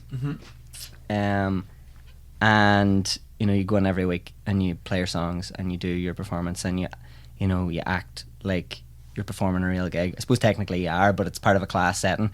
And after you finish your gig, then it's opened up to critiqued then. Yeah, it's critiqued by everybody else, and in turn, when I was listening afterwards, I would critique. Yeah. And so I think it was just one day I was feeling a wee bit more energetic than normal, and just started kind of rambling these stories off, and some of them landed and some of them didn't. And everybody was like, that was very positive, because the dynamics of emotion in it, going from really sad songs would kind of make you think about things to okay, the song's over now, we can have a bit of a laugh. And it just meant that, you know, you're coming to the end of the song and it's not, okay, I'm ready for the next sad song. It's like, oh, I wonder what he's going to say now. And then once that's done, oh, yeah, here's another song. Do you know, it just kind of flows better. So it kind of came out of that, just whatever day that happened, that I got good feedback for that. And so I kind of decided this would be a good way to do it. And it's worked out so far. I enjoy doing it and people seem to enjoy it. But I mean, there's definitely times where, you know, I'm playing a gig and it's not landing at all, but you've started out telling all these stories, so you have to keep going. So you have to not kind of put as much emphasis on if there is a punchline, so as to not even let on that you're trying to have a punchline or trying to be funny. But yeah, then there's a lot of old boys coming up to you being like, "Oh, it was good, but about too much chatting," do you know, that kind of way. And it's like, mate, like, what's going on here? just let me do what I want to do. Like, fuck off. Then, as you say, studied music at Queen's. Was that always what you wanted to do? Something music related, or did that just? No, I wanted to teach when I was younger, Irish and like math. You fluent Gaelic? No. No. Okay. I was maybe at one stage. I went to like 7 Gaeltachts before I was like 15, because I did a couple of Kenra courses as well. But then I went into transition year. Right. Last Gaeltacht, then transition year, and just a year of like essentially no classes. Out of the loop for too long? Hey? Out of the loop, just? Yeah, and none of my family speak it, so it's like I wasn't speaking it in the house or anything like that there. Yeah, using it on everyday basis almost, yeah. I mean, I would love to get back into it, and I have my wee Duolingo and all that there kind of crack, learning my couple of focal, but I did work experience in transition year in a secondary or in a primary school, the primary school I went to in Convoy. And I very quickly realised that I do not want to do this. No way, and I didn't. That was a good thing of the yeah, of the work experience, big time. You didn't want to do then, you know. I mean, at the time, I was like, I wanted to do this thing, and now I don't want to do it. But looking back, it's like that's so valuable that I didn't spend years, you know, trying to do this, and then just, you know, hitting it when I got there. But I did my other work experience slot in a studio with my uncle, and I was just like, okay, I want to be a sound engineer. Okay. And I mean, I am that in a capacity, sometimes, but you know, it from studying music production, music technology, and then having the option to do my performance class, and I always enjoyed performing. And I thought I would like maybe run a studio and work in a cover band or something like that there, but you know, getting to do the performance class stuff and show my own stuff and see that it like actually resonated with some of my classmates, and that they liked it, kind of spurred me on to do that a bit more. So when did you pick up a guitar, or was the guitar your first love in terms of instrument? I mean, I did 5 or 6 years of piano lessons between the ages of like when I started primary school, so like 5 until like maybe 9 or 10 or 11, but I didn't do any grades and I never progressed, probably because I never practiced. I enjoyed it, but I never practiced. Like, I enjoyed the lessons, but I never practiced. I was more kind of interested when I would go in and the piano teacher, I'd be like, we play something, and then she'd play it and I'd be like, oh, it's class. And she's like, oh, okay, do this again. I'd be like, okay, whatever. But my ma plays guitar, and my uncle's studio, where I mentioned earlier, I did that work experience. So Terry, obviously, he's class musician as well, and so we plug for the studio. We plug for the studio. Valley Music Studio in Golan, Ballybuffet. Fantastic. It's powerful. But so I don't think Mammy ever showed me kind of anything like prior to. I was up at Terry's one day and he was like, "Do you want to learn this riff on the guitar?" And it was just like Sunshine of Your Love or something like that there. And I was just like, oh, this is cool as fuck. You were like, what is this great thing you can do? And then, I mean, after that, like, I kind of, you know, did my lessons and all that there kind of thing. And then Mammy showed me a couple of things. Fair play. But yeah, no, that's kind of it. It was mostly just like, I loved metal, and so I was learning to play an acoustic guitar. And then I did all my acoustic guitar lessons, and then my mate was like, oh yeah, I'll teach you some metal stuff. And then as soon as he started teaching me metal stuff, I got into folk, and I was like, I just want to play my acoustic now. It's just the way it worked out. Okay. Right. And then is, as you say, the folk sort of stuff, but your folk stuff's kind of a little bit alternative, ambient sort of stuff. How did you arrive at that sound, or Did you start as like more traditional folk and move that way, or? Here's my trajectory. Okay. I'm excited. So, I was raised on a strict diet of, when I was at my ma's, Elvis Presley, Brilliant. Love bit Elvis. and when I was at my dad's, 90s trance. Okay. Right. Just as good. Fantastic. I beat the classics all the way. Lately. Powerful. And so then I went to the Gaeltacht, and my mate showed me like, Stairway to Heaven or something. no, it was like Nickelback or something like that. There, it was like, it wasn't Rockstar. It was that other one. Photograph. No. How you remind me? Yeah, how you remember? Oh, it is. That's exact. The 3 Nickelback songs. He Bluetoothed it to me. And I was like, I was listening to it, and then he showed me Pink Floyd, and he showed me Blink 182, Oh, fantastic. and I was like, this is cool as fuck. And then I got really into like new metal in my early teens, and I realized I like all the new metal tunes that had like more singing in them. So I got into kind of screamo and emo, and then they had like acoustic versions of their kind of like indie punk, Yeah, of the and material, kinda yeah. pop punk songs. Mm-hmm. And then from that I had recommendations for like indie folk, Yeah. and I found Bright Eyes. My mate Kevin was like, you'd probably like this band if you like the acoustic version of this. And I mean, that was when I was 15. You never look back. 25 now. Bright Eyes are still my favourite band. I got my tickets as soon as they went on sale. And just kind of going from that. So I mean, I love folk music, but I love folk music that doesn't like stick to the norm as well. Like, Yeah. Alternative folk music. Just on that, is that why you like Dylan? Because your shirt obviously had a in reference to Bob Dylan, and we were chatting obviously off air earlier that we were both actually at the gig down south. Was it Dylan's folky stuff that you were like, was that a? Yeah, well, I think I did listen to Dylan before Bright Eyes, but it was more the whole thing of like, people would tell me like, oh, you're listening to this kind of acoustic stuff. Yeah, you should listen to Dylan or whatever. Yeah. And like, these are just your mates and you're a teenager. And you're like, yeah, well, and like, Dylan's great, but like, I don't listen to him every day. That kind of way. Yeah. But he's a great songwriter. He's some terrible songs. Oh yeah, without a doubt. Yeah. But yeah, no, I'm definitely a big fan. But I suppose it is one of those things where, out of like countless kind of folk singers that there are, he did go electric. Yeah. I think that's really cool. And I hate that everybody gives him shtick I for abuse for it. Yeah. Yeah. Somebody in the bar the last day was like to me, yeah.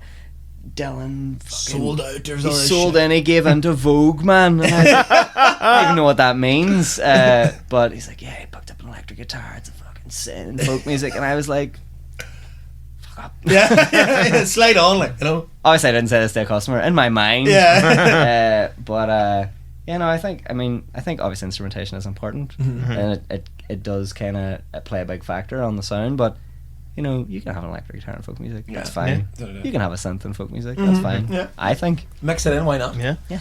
In terms of your background, as you say, sound engineer and study and that sort of stuff, Yeah. would you say that also impacts your sound in terms of how you play around with it more? Definitely And maybe shaped go it. outside the norm? Aye, definitely shaped it. I think that my producer George Sloan, Woo! big George, Love you, George. Half Bap Studio. In. Hey, Where's that in? Sorry. what do you call the name of that street? Commercial Court Oh, very good. Okay. in the Cathedral Quarter, Brilliant. beside the Duke of York. So it's really nice. Like, for ages, for the longest time, before I met George, I was like, yeah, I want to I'm a sound engineer. I'm still not in any way practiced or good at it, but I know about things. I know about frequency, man. But I was always like, yeah, I'll write the songs, I'll record them, I'll mix them, I'll master them. Do it himself. We bones. But then I met George, and George is incredible. Phenomenal, yeah. Vastly better than everyone. He's fantastic. And being able to sit down and because the thing about George as well is that he's a folkhead, and so it's the difference between going to an engineer who's might like some folk music, but wouldn't be the same as me being do you know this really specific niche track? Yeah. and then George being like, I know exactly what you mean, and then I don't have to say anything more. He just like, he knows exactly what I'm talking about for the specific thing that we're working on, and that's the thing as well, is that we can work on it together. And I, to a certain extent, know what I'm talking about most of the time. So it definitely has shaped the sound in that way. Just when you say about that you have like a background in, you know, working in sound engineering and that, do you find that you can be, it's very hard to let a track go, for example? Do you know that you're always, you know, trying to tweak it and make it better and better and better, and sometimes you just have to, you know, sit there and leave it and say, no, that's as good as it is, and I'm wasting my own time and frustrating myself, you know, trying to make it any more brilliant because it's already brilliant, you know what I mean? I think that's like one of the really good things about having like George work on the like produce the tracks with me as well, is that, you know, when it is just yourself sitting, you just get an absolute hole. You spend hours on it, one EQ for a snare drum, and you're just like, oh, I don't want to listen to this anymore. I'm sick of this track. I don't even want to put it out. But you've got two heads, and like one of us will be like, I'm not happy with this, and then they'll be like, and I'll be like, or he'll be like, oh, I am. What's not happy about it? And then tweak a wee thing, and then it'll be like, oh yeah, I see what you mean. Or we'll both just instantly be happy. Or if we're both not happy, we know we're not on the money. But you know, having him to kind of bounce back off of, I think really helps with that kind of thing.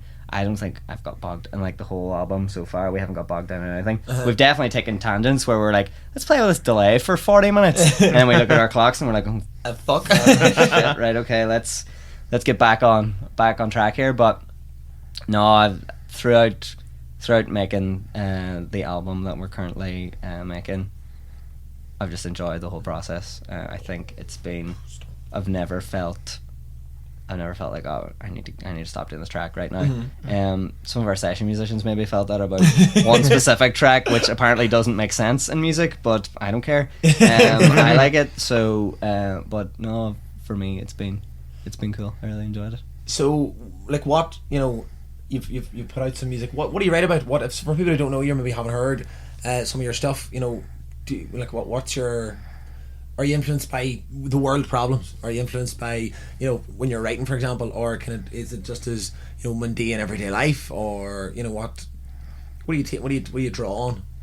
But everything, really. I mean, I'm not really writing anything at the minute because I'm just have like a big block for like any kind of lyrics, but I feel like that happened because I don't write really that often at all. Probably not as often as I should. Like, I mean, I'll write loads of like music-y parts. Yeah. Not that lyrics isn't music, but you know what I mean. Yeah, I understand. It's like, I'll have loads of like finished guitar bits. This is the bit of this song that I haven't written the lyrics for, that I'm playing guitar. But I don't feel like I have anything to say now. And I know there's people like I think Ed Sheeran says he writes a song every day, and like power to him. But yeah, fair folks. But I can't do that. Yeah. Like, I feel like I really need to be in the mood, and I really need to be like, I really need to want to write about a specific thing to actually sit down and do it. In the past, I've written about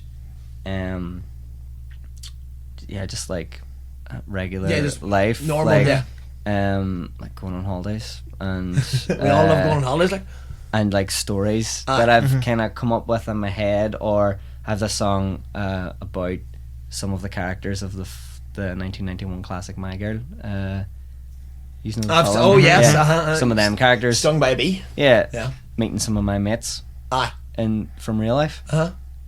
There's a song.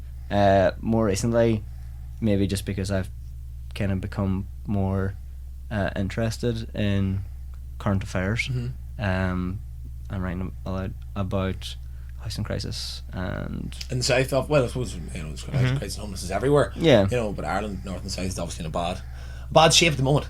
Yeah, no, we're not happy with it. No, it's not a good job. Not to speak for you boys, but collectively we're not very happy about it. It's not ideal. I live in Dublin. I can see it every day. Like, you know, it's not the one.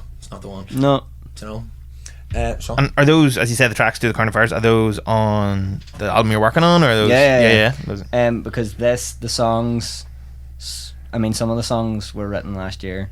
Some of the songs were written 4 or 5 years ago. But these are the songs out of the ones that I've written that I think like most accurately represent what I kind of want to push or want to be or want the message to be. So it's not just all like the world is bad. Yeah. You know, there's some like, here's me thinking about my life when I'm 20. You know. Yeah. Or here's a song about my dad moving away. You know. So yeah, there's a good. I cover a lot of ground. I think. It's good. Well, tell us Lyrically. this. You're down in Mayo, Ballina. Aye. It's happening. Do you know what I mean? I'm a fan of Mayo. I spend 2 weeks there every year. I try to. It's a nice part of the world. I've never been to Mayo, only maybe through it. But oh wait, no, Kong's in Mayo, isn't it? Kong. Aye, from where the Quiet Man set.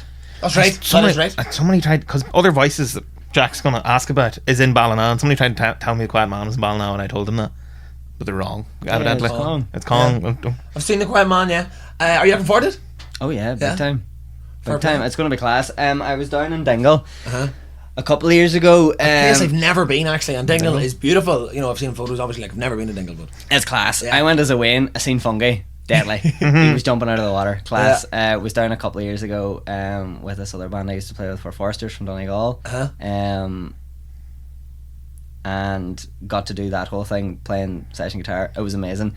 So I'm really excited to go down and like do the exact same thing, but it's like, oh, it's my songs now. Yeah. You know, and it's cool to like it was the first time I had gone to Dingle in like, you know, an adult capacity where I can like, I'm gonna walk around and explore because Yeah, I can and not like an be, adventure. and not be like it, and they'll be like, yeah, don't wander off. You know, so I'm There excited. where we can see it.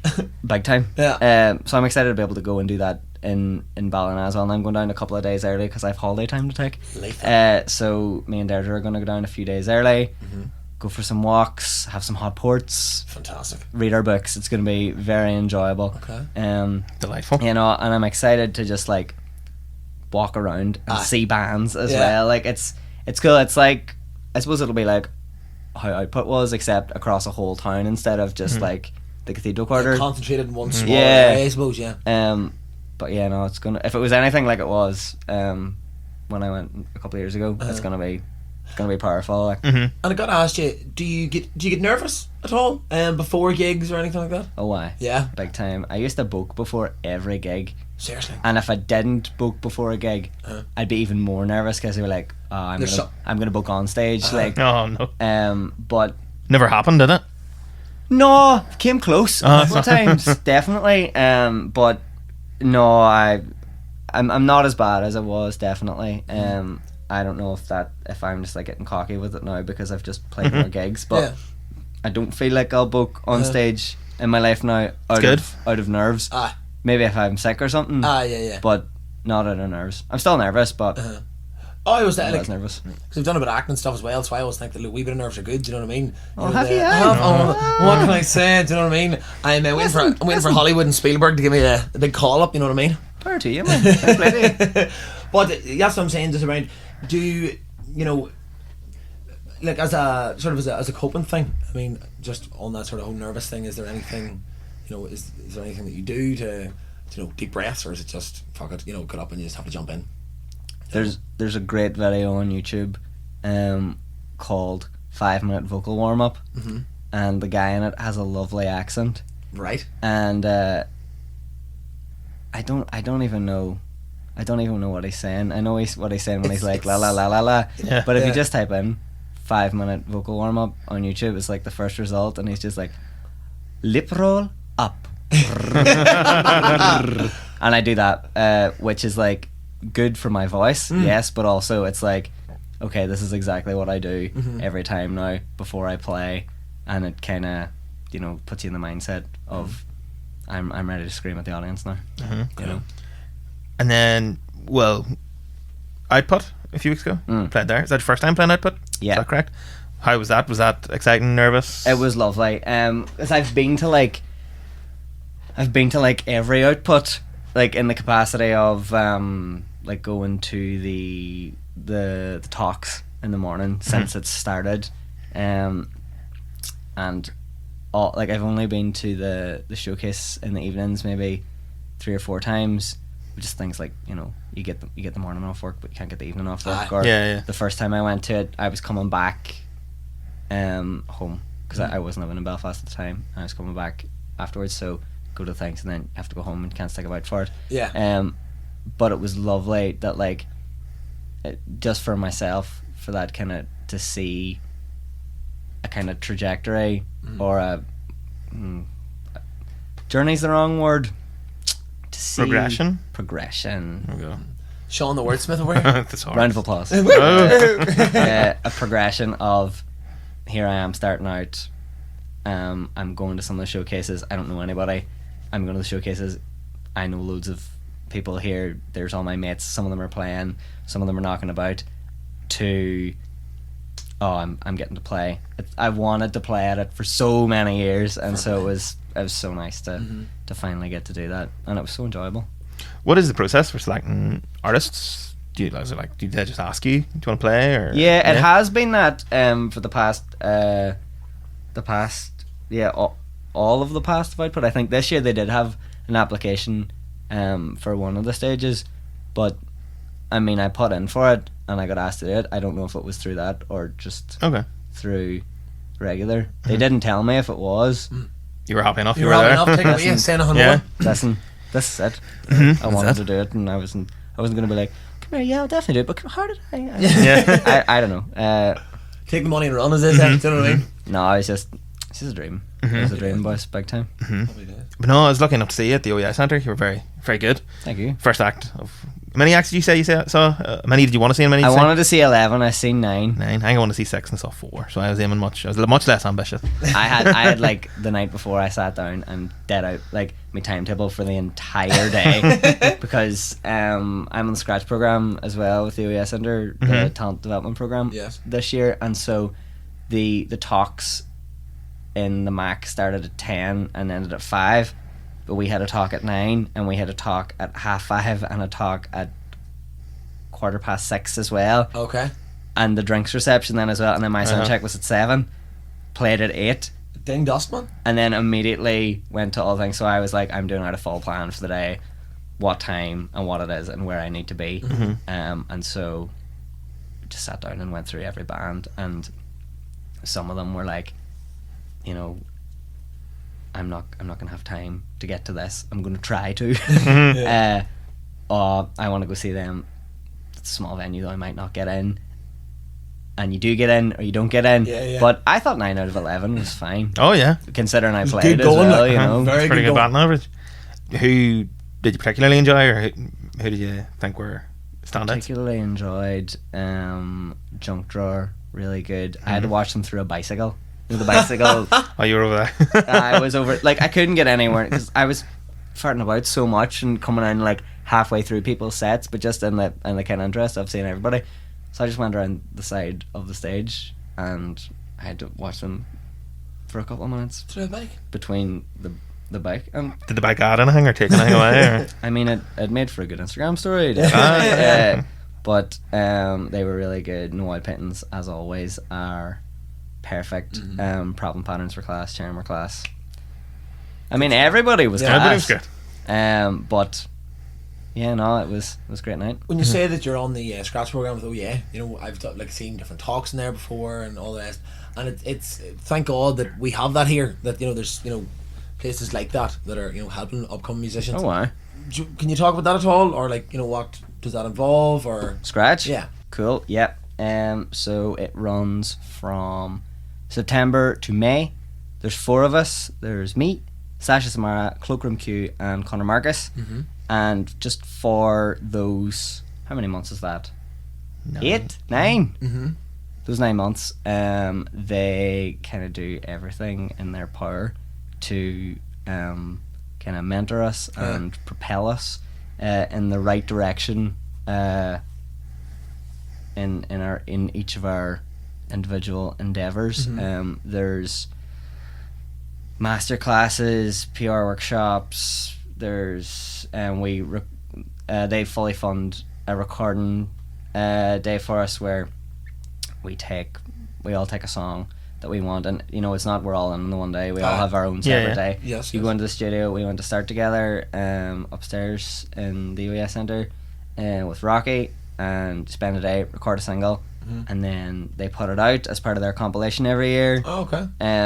And throw it up on Spotify and send it to all their contacts, and then you know, as part of Sound of Belfast, that was launched on one of the nights of Sound of Belfast, and so there's obviously lots of industry over for that, and they encourage them to come to the gigs and see us and meet us, and we get to meet them, and it's just kind of like a whole year of this kind of thing that like just helping us develop our musical skills, our like networking, just learning the skills that you need to know to kind of make it a job that you can use to pay the bills, as opposed to, you know, having another job which you use to fund paying your bills and being a musician. Yeah. You know, it's fantastic. It's incredible. Yeah, no, Fair play, it's great. fair play. Excuse. There was a track you mentioned a while back about your dad moving away, Charlie and Deirdre, Yes, because I well pronounced remembered. And I was Did just you not pronounce his girlfriend's name? he pronounced it Was it differently than I would have. Deirdre? Yes, I was going to say. Oh, okay. Yeah, see, I was going I mean, someone's name is pronounced how they tell you it's pronounced. I know, that's why I'm not. Yeah, that's why I'm not agreeing with your pronunciation. Sure, yeah, You're agreeing with it. yeah. You don't have to agree with it. I would prefer to agree with it, because, as I say, you're still between me and the door. As if I'm going to do anything. But yeah, no, do say it right. Good man. Sorry. But no, yeah, that track. Obviously, we saw it, performed it. We saw it. You performed it when we saw you at the Spaniard a few years ago, again at the OES Centre that day. Could you just talk about that track and what went into it? Because it's like it's two stories sort of thing, isn't it? It's, Yeah, so it came out of my dad. Well, the song came out of my dad telling me first and foremost that he got offered a job being a bar manager in an Irish bar in Spain, which is something he's wanted to do. He wanted to do for his like entire life. I remember when I was away, and I was in like 5th or 6th class, and I feel like we had just gotten a KFC takeaway. We're in the car. Okay. We were driving around the roundabout in front of the hospital in Letterkenny. I remember this so vividly.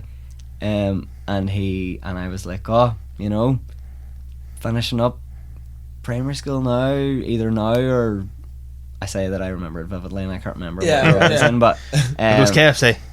it was definitely KFC. But I was like, you know, nearly finished, soon I'll be in secondary school, and you know, I'll be away to university then, you know, or college or whatever. And he was like, sure, I'll be away in Spain then. And I cried. I was just like, I was just like, oh, what? Like my dad's not going to be about. Yeah. And so, you know, years go on, and then he gets on to me. He's like, I've been offered this, and I've wanted to do it for ages. And I was like, right, cool, but It's a lot to take as a young man, like, you know. yeah. Well, I mean, what age was I then? I was like 22 or 23. It's only a couple of years ago. Okay. But he we got off the phone, and that was grand, and I was just like, okay, I need to like work this out. Yeah. And I just started writing about it, which is, I mean, it doesn't happen all the time, but like it can be therapeutic. And so it did help me organize my thoughts about it all and kind of be less selfish about it. And he did go to Spain, and he was out there for a year and a half, 2 years, and had a ball, and it was amazing. And I went out to him and visited him, and get clean wrecked, and it was amazing. Nice though. I mean, it's a weird place. Definitely, it's a weird town, but like I really enjoyed it. It was really nice. And so the kind of first part of the song is just about him telling me and me kind of deciding how I feel about it. And then around the same time as that, my partner Deirdre she was studying in Queen's psychology. Sin music. Sin means without, doesn't it? Let's go. Couldn't tell you. Sin means without. Okay, we'll go with it. Yeah, cool. But hated the course, and so decided she would go back. She would go and take an offer that she'd got the year before to study in Dublin instead, and she did international relations there. And so the whole song kind of became about kind of dealing with and accepting that, you know, people in my life anyway that I care about, that it's okay for them to like not be around me all the time. It's fine. Big moment for me to not be like, you just have to be about all the time for when I want to speak to you. Yeah. It's me we're talking about here. I'm very important. But I mean, it was sad at the time, definitely. But she had she enjoyed that course a lot more than she enjoyed psychology. And Fair play to you, because you know it can be always hard to like let people go and do, you know, their dreams or what they want to do over your own, you know, your own wants or desires. You know what I mean? So like fair fucks, like. I mean, thanks, but also it was much more difficult for them to go and do something completely new. Like, well, what's that and I was about? just- Like, what's that about? I get that. Maybe this speaks to more how selfish you are, Jack. But no, as you know, as to, you know, for, you know, people that are close around you, like I get it. Like, No, I mean, it is one of those. It's Sean like, got a girlfriend and I lost him, so you know. it's a big change for everybody. It was a bigger change for them, but I mean, I'm really happy for them. And you know, skip forward to today. The old boy's back in Letterkenny. He had a great time. He goes out to Spain constantly now. To keep up the golf with all his mates. And That tan they're not going to tan itself. Do you know what I mean? and it, like, he really did have a tan. Like, it was mad. It was really mad. I went out and I think obviously I'd video chatted him loads of times, and I went out and seen him and I was like, wow, you really do have a tan. It was mad. It was crazy. He looked great. He looks great. Fair play. But Deirdre finished in Dublin. She graduated, and we have a house together now in Belfast, and it's lovely. So Congratulations, Deirdre, on her. yeah, big time. Fair play. Fair play to you, Deirdre. You're great. Fair fucks. And have a lovely fire in their house. Sounds great. Listen, we only burn smokeless fuel. Yeah, let's get that clear right now. Is that on record? And you know what? People say it doesn't give off enough heat. It gives off loads of heat. Wise up. Throw a jumper on. Yeah, if you're still cold. Sean, do you have anything else to? I've one more, and then we'll wrap up. You don't want to get sick of us, like, do you? Yeah. I'm happy enough. Let's Let's go through your whole discography breakdown every song. Is just really how we talked about different like progress and stuff, like, you know, wanting to play output and getting there. How did you start out in, like, I assume the Letterkenny sort of area, and then move toward the Belfast area? Is that just kind of where you need to move maybe to make the contacts, or how did that progress or process happen? I don't think well, it's a difficult one. I think that if you're in, like, obviously coming from Letterkenny, so I played in Letterkenny a lot, and if you want to come play in Belfast and you're someone who plays in Letterkenny, you can do that. I have a lot of mates who are in bands and who are still based in Letterkenny, Donegal, and they come up and they play gigs, and they go down to Dublin and they play gigs, and it's great. I think that, you know, it is maybe easier to get gigs quicker if you like are able to be about and kind of be a part of the scene. Not that you're not a part of the scene if you're living somewhere else, but like you're going to gigs, you're playing gigs. The scene is small here. Everybody kind of knows everybody. Because I thought that was something that came across very much at a lot of the output gigs, that you would go to these gigs and it'd be like, it's a lot of people you see at different gigs around town throughout the year. Like, it's the same sort of couple of hundred people. It's lovely though. Oh yeah. It's really nice.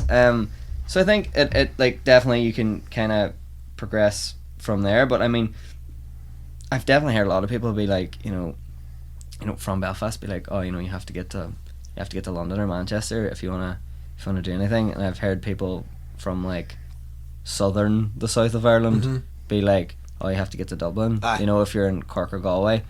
And I've heard people in Donegal be like, oh, you have to get to Dublin, or you have to get to Belfast, or you have to get to London. I don't think you need to do that. I mean, music is like international now because of things like Spotify and the internet. So I mean, definitely being on the ground helps, but it's not the be all end all. I don't think it's the be all and end all. Like, you can meet somebody and keep up with them online, and you know, you make your contacts and you move on. For me, it just happened that like I really like Belfast, but I wouldn't like, and so maybe one would think that I came from Convoy, Letterkenny to Belfast, a bigger place, and got on better, that my line of thinking would be, well, go to the next big place. But I could not be arsed going to somewhere like London or Dublin. I couldn't afford it for Aye, one no, thing. no, without a doubt, But yeah. the vibe, I don't. It's too busy. Aye. Belfast is like home for me. Oh, without a doubt, Like, yeah. I mean, obviously there's differences in accents and different colloquialisms, but Yeah. for the most part, people talk Similarly. yeah, Yeah. similarly. And I can say I, and I can say no, and not get looked at like I have two heads. Like, Yeah. I like that. I just like that. Oh, yeah. Oh, no, I agree. And like I said, I'm in Dublin, and we talk very fast in the north. We do. We talk incredibly fast. Probably 'cause we're always trying to talk over the top of each other. And I have to slow down for people in Dublin who can't, don't fucking know what I'm talking about. Do you know what I mean? At times. So I see. I know. I know where you're coming from with that one. Do you know? What about our pint question, Sean? We have a pint question. We do. A pint A question. pint question. You drink pints? You enjoy a pint? I mean, anytime I'm in a pub, it's kind of like a busman's holiday. Do you know that kind of way? Yeah. I mean, yeah. I enjoy a pint the odd time. Sure. Yeah. So essentially, the question is, and it's either going to bomb or go down pretty well, right? You're a barman. You're knowledgeable about pints, surely. You don't have to drink to know about them, I suppose. So, yeah. Is it? Yeah. Okay. Yeah. Let's Yeah. go with this. Go ahead. We'll see where this goes. We can cut this. Don't leave it in. I don't care what. You better leave us in. To describe yourself and/or your music as a pint, what pint would it be? I don't. I don't know. What's a sad pint? I don't know. A sad pint. I don't know. I think it's too hard. My favourite pints are Kennegar, Harp Shandy, and West Coast Cooler.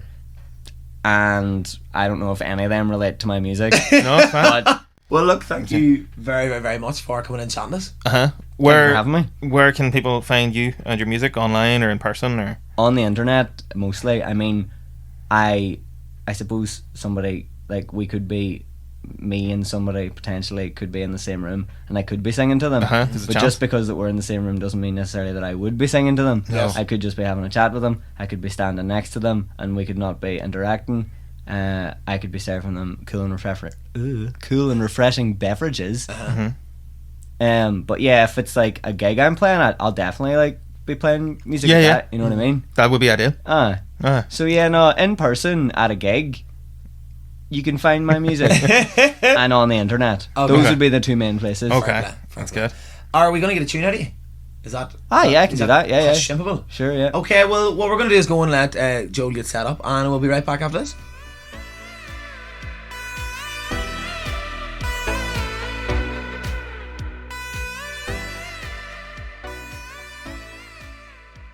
So, folks, we're back again. You just heard from Joel. That was a lovely interview. Joel, thank you very, very much. He's going to play us a wee tune, and yeah, it's going to be brilliant because we've seen him live and we think he's brilliant. So, Joel, take it away whenever you're free, man. I'm free now, yeah.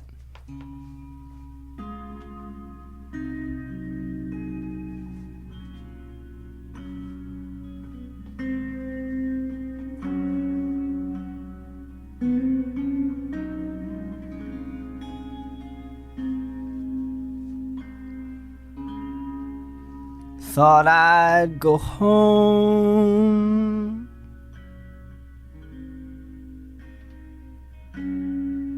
but I stayed alone.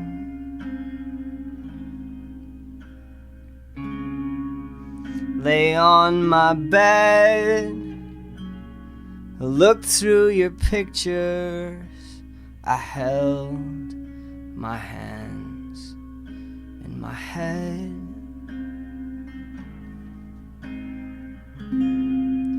My mother's coat and your breathing was loud as I dug a hole.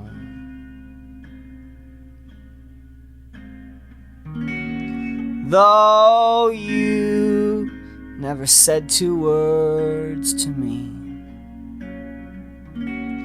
there was something that just was so easy.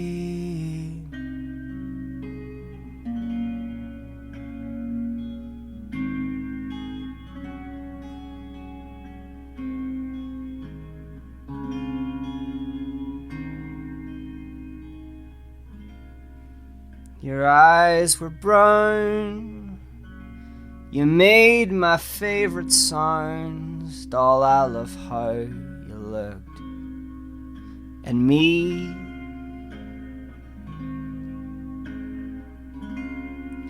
But you're not around, and it's hard to go home now, so I stay here. You know, I watch TV,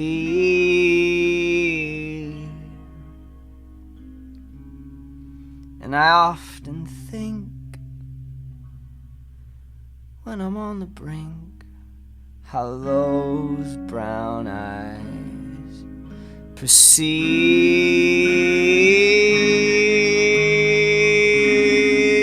Was I good enough?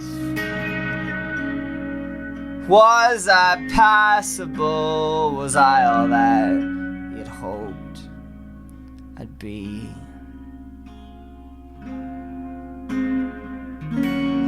The day we met and we ran you a bath to let the warm water wash away a troubled past.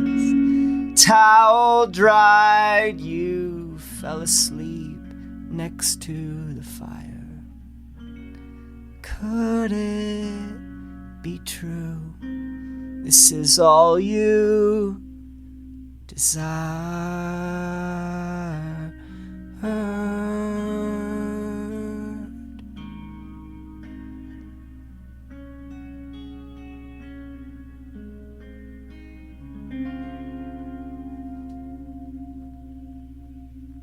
Should I? So, folks, you just heard the absolutely brilliant Joel Harkin. Then we were talking about racism in film throughout sort of the main body of the podcast. Yeah, it's a hard topic to talk about at times, you know. So, and I'm sure you can understand. I hope you enjoyed it. Do the usuals, go and like, share, and contact us if you want us to talk about anything, or you think that you have an opinion on anything, or you'd like us to do something or change something. Feel free to contact us. You can get us on Facebook. We have a page, You Ain't Heard Nothing Yet, so go on and give us a wee like and a wee share. It would be very much appreciated. You can also hear the podcast on all different platforms, Apple iTunes, iTunes Music, of course, Spotify, and Podbean as well. And like I said, you know, if you want us to talk about anything, or there's anything out there, give us a shout. Big thanks to Joel for this interview that he done with us. Very, very frank, very, very honest. Not like the coffee, of course. I'm sure the coffee's lovely, but yeah, very honest interview, and obviously then a lovely tune at the end. So, folks, we will see us all right back here in about a week or two's time, where we'll be discussing and chomping the bit of the issues of the day, music, film, TV, and all the rest. We'll chat to you later, folks. Good luck.